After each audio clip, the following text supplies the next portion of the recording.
Attorney General Anthony Barr's summary of the Mueller report is out, and it's a big win for the Trump administration moving forward. Former First Lady Michelle Obama is making a stop in Tacoma tonight to promote her new book. We break down all the hype leading up to the event. And March Madness is in full swing. The Washington Huskies taking on the North Carolina Tar Heels for a chance at a Sweet 16 berth. We are live from Columbus with the highlights. Well, tonight, former First Lady Michelle Obama brings her book tour to the Tacoma Dome. Mrs. Obama had to postpone her scheduled visit last month due to the big snowstorm. King 5's Jenna Hanchard has a preview and is with the mayor of Tacoma. That's right. The event starts tonight. She actually gets on stage at 8 o'clock, but the doors open at 6:30. A lot of people are excited, including the mayor of Tacoma, Mayor Victoria Wooders. Thank you so much for joining us. Absolutely. It's going to be packed tonight, right? It is 18,000+ people here in Tacoma tonight. It's really exciting. What does this mean for the city of Tacoma to have former First Lady Michelle Obama here? Well, you know, it means a lot. She could have picked anywhere to go here in the West Coast, but the fact that she chose Tacoma is really exciting for us. It just reminds me, and it reminds all of our citizens, Tacoma is a great place to be. And if the First Lady can choose Tacoma, anyone can choose Tacoma. So she's coming here tonight. She's going to be speaking to a huge audience, obviously, about Becoming, which is her first big book. Yeah. What do you think her, and how do you think what she represents? What does it mean here for Tacoma and really for our country? Well, you know, I listened to the book, and so to hear her voice every day as I listened to the book was so soothing. But her story is one that we all live, right? It isn't like if you think about their story, the Obama story, you think that maybe they got married and they planned their way to become, you know, excuse me, to say mayor, but president and first lady. Yeah. But what they did is they really just lived their lives, and it just goes to show that if you're doing the right things for the right reasons, that your gifts will make room for you, and there will be an opportunity for you. And I think what this shows Tacoma, what her story shows anyone, is that anything is possible if you're doing it for the right reasons. Awesome. Thank you so much for joining us tonight. Thank you. All right. And again, this starts tonight at 8 o'clock, and we'll have a report coming up tonight at 10 o'clock. Back to you. All right, Jenna, thank you so much.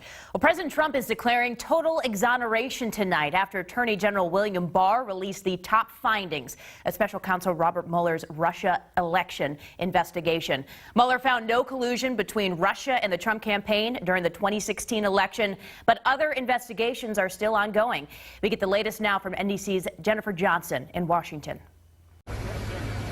President Trump declaring victory. It was a complete and total exoneration. It's a shame that our country had to go through this.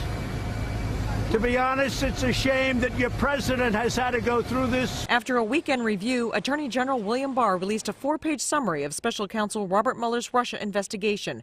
Mueller didn't draw a conclusion one way or another on whether the president obstructed justice. But Barr says the Mueller report concludes the investigation did not establish that members of the Trump campaign conspired or coordinated with the Russian government in its election interference activities. But Republicans say that won't stop Democrats from trying to bring down the president. They thought this report was going to show something they could impeach the president on. That is not seemingly going to happen. Now they have to figure out some way around that. Democrats have launched several investigations. There are also other ongoing state and federal probes into Russia meddling in the 2016 election and possible campaign finance violations that may involve the president and his family members. The special counsel is not bringing criminal indictments for collusion. There are other investigations going on which he's farmed out to the Southern District of New York, the Eastern District of Virginia, and they may or may not. Democrats are calling for full disclosure of Mueller's report, vowing to use subpoena powers if necessary. Jennifer Johnson, NBC News, Washington. Well, members of Congress here in Western Washington and across the country are speaking out about this report tonight. King 5's Amy Marino is live in our newsroom with what they're saying. Amy. Well, for the last few days, Democratic members of Congress have been demanding to see the entire report, and those sentiments have not changed. Many say a summary report just isn't going to cut it. Congresswoman Pramila Jayapal went on CNN and said, quote, "We need to look at everything, not just the summary conclusions, but everything underneath." It's also been a hot topic for presidential candidates today. Kamala Harris on the campaign trail in Atlanta said a short letter from Trump's, quote, hand-picked attorney general is not sufficient. Bernie Sanders was in San Francisco and made his feelings quite clear. The American public deserves transparency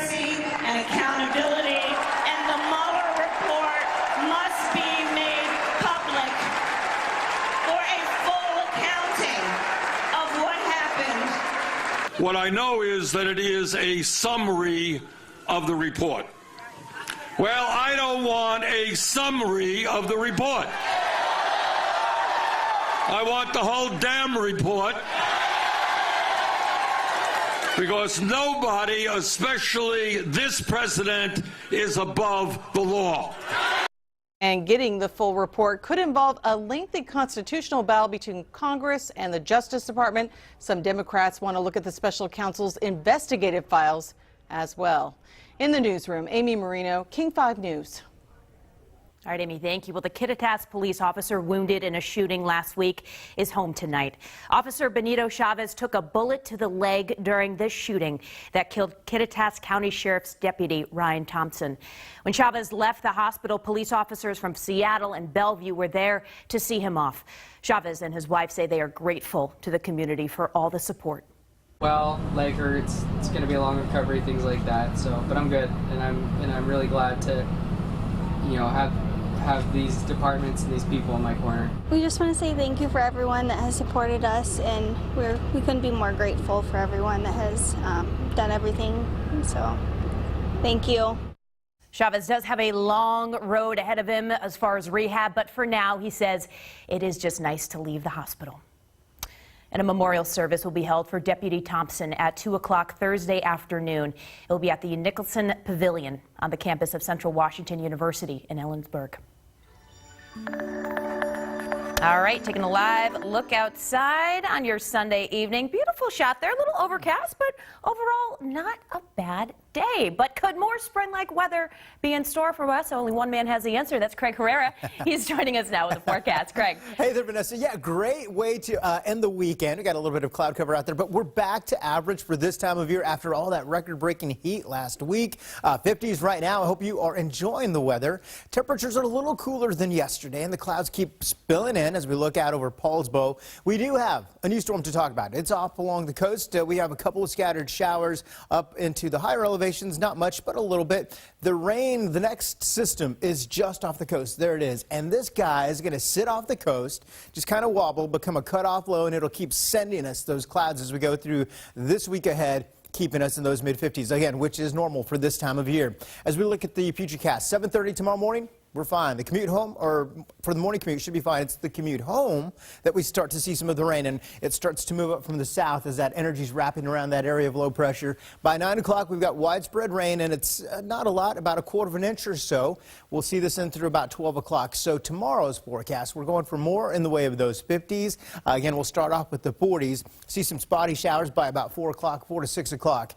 As far as rainfall totals, we were just talking about just how much can you get. It looks like most spots, about a tenth from Oak Harbor to the north, Everett 2/10, Seattle about 3/10, right along the coast 3/10, and across South Puget Sound you've got another quarter of an inch of rain. Boy, we need this rain. We have fallen behind, and with an El Nino pattern in store, we could have a dry spring. I'll have more on that coming up in just a bit. Back to you, Vanessa. All right, Craig, thank you. Well, a reminder for all you drivers about possible slowdowns happening on I-5 in Tukwila. Right now, 3 left lanes of northbound I-5 remain closed. That's between the 405 and 518 interchange and MLK. Crews are replacing bridge expansion joints there, but good news, all lanes should be reopened before midnight, just in time for your commute tomorrow. And we thought we were done with all that squeezing, but actually tomorrow will be the first big test of the next phase of the Seattle squeeze. Oh boy. Metro and Sound Transit buses are no longer using the downtown transit tunnel. Instead, they're running on surface streets. By moving buses above ground, DOT crews can now start to get the tunnel ready for the addition of the East Side Light Rail. Metro says it will have employees at bus stops in downtown Seattle this week to help commuters with all the changes. They're also introducing all-door boarding along 3rd Avenue to try and speed things up a bit. Well, commuters in Snohomish County can now look forward to a new way to commute to work tomorrow as well. Today, Community Transit unveiled the Swift Green Line. That's the new rapid transit bus service that runs between the new Seaway Transit Center in Everett and the Canyon Park Park and Ride in Bothell. The Swift Green Line is a different kind of bus service. Think of it as a light rail on rubber wheels. We'll stop at every station. You don't need to pull a cord. And at the station, people pay their fare off-board the bus. So when the bus pulls up, all 3 doors open and people can get on and off the bus really quickly. Buses will run every 10 minutes on weekdays and every 20 minutes early mornings, nights, and weekends.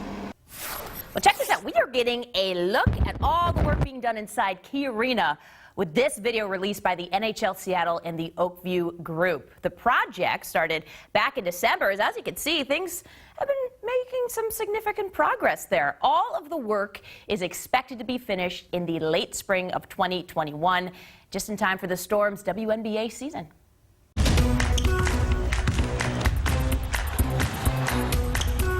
The Huskies needed big games from their big names, but it just didn't happen. The fire and excitement leading up to the showdown today with North Carolina quickly fizzled, and by halftime had disappeared, much like the Dogs' offense. Noah Dickerson getting a pep talk from Cameron Dollar. He had his hands full on the inside all game long. Jalen Noel leads the Huskies with 12 points, drives and lays it in with a left hand. The Huskies' offense gets stale in a hurry. Nas Carter hits a three here, but overall the Dogs were just 9 of 29 from three-point range. Kobe White gets hot early, hits a three. The Dogs trail by 8 at halftime, but go stone cold to start the second half. They scored just 3 points in nearly 7 minutes. Luke May with a double-double for North Carolina, 20 points, 14 rebounds. That three makes it a 13-point game, and it really doesn't get any better for Washington. Husky season comes to an end, 81-59. Chris Egan joined us live from Columbus with the post-game report.